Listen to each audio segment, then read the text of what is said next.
All right, it is now Tuesday, March the 5th. Well, not right now, but it's going to be Tuesday, March the 5th, wherever you are, the moment in space and time, as we continue to adhere to a Gregorian rule and Gregorian calendar. Um, but this Tuesday, sometimes you get a feeling like Tuesdays have a little bit of a slower energy. They have a little bit like, oh my goodness, I wish the time we're going to tick by a little bit faster. I can't wait to get to a place or an environment that is more aligned with me, whether that's home or out with friends. But this particular Tuesday is kind of exciting because it is Fat Tuesday. And if you speak French or if you're from New Orleans, you probably know the association with Fat Tuesday and kind of the energy that surrounds that day. And it's hard to explain, but it's like a message to mindfulness for everyone and for all. It's a day where Mercury is about to stop on a dime and go retrograde from our perception. It's a day for realizations, and these are all the overarching energies from premeditations that I had on this day. But yeah, Mardi Gras. There gonna be lots of food around, and it's gonna be fun. It's gonna feel like a fun Tuesday, right? And it's kind of interesting. I think I'll pull the tarot first and then tell you a legend that is associated with March the 5th and Fat Tuesday. But this like directly. So we've got more wands up. We've had wands for a couple days now, supporting Anne. So this is getting through the work week, working hard, getting it done, and trying not to feel overburdened.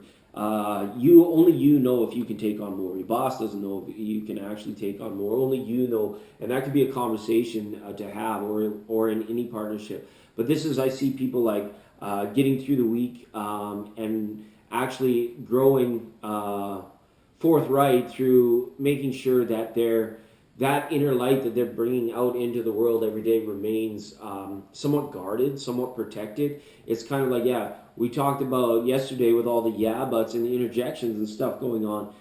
This card here kind of speaks to, yeah, you want to help awaken people as best you can in terms of, understanding and just more awareness, more mindfulness, right? I had that, like this message to mindfulness coming through. It's not an easy thing to do, all right. But yeah, I think that the spiritual awareness and the work awareness, it's it's hard to amalgamate those two things. It really can be. That's a tough step for people to make because you are there in a capacity now that like 90% of the people cannot understand, right? But you're still out there grinding it, getting through it. It's tough on you, right? So this Tuesday could be feeling a little bit hard as well. I won't dance around that. It could be tough, like for the work day. All right. Now, and it's kind of a funny contrast, right? Of mindfulness, but yet having to be at hard work. It's like, why would we want to be so mindful of how hard we have? Can we distract ourselves from work? Can we escape work and things like this? It's like, well, no. Sometimes you just have to face it, right?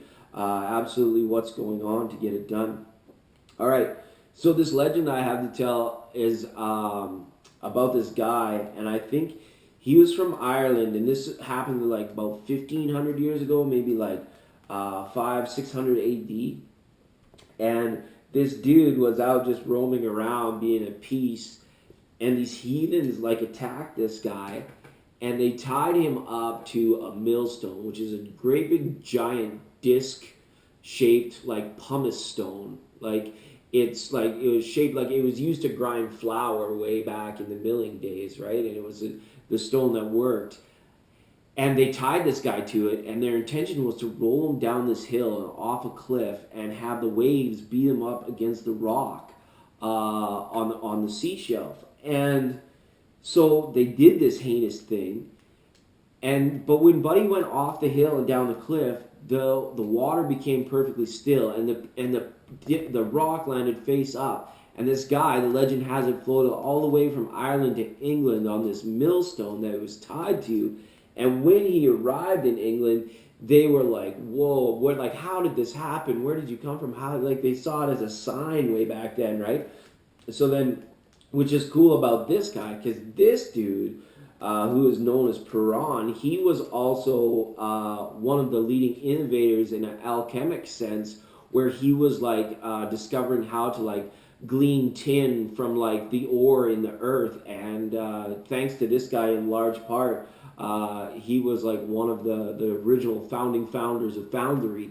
And so I thought this was a really cool story to bring up, because it's like, even when intentions are bad, a right state of mind or faith in the higher self or in source, and confidence in having source on your side, can make anything that was ill intended to have a silver lining, to actually have the positive aspect to it. It's not even like seeing the silver lining, it's like creating it as a result. So that's kind of an interesting message, I thought, for this day as we move through the week. All right, and I hope it was a good Tuesday.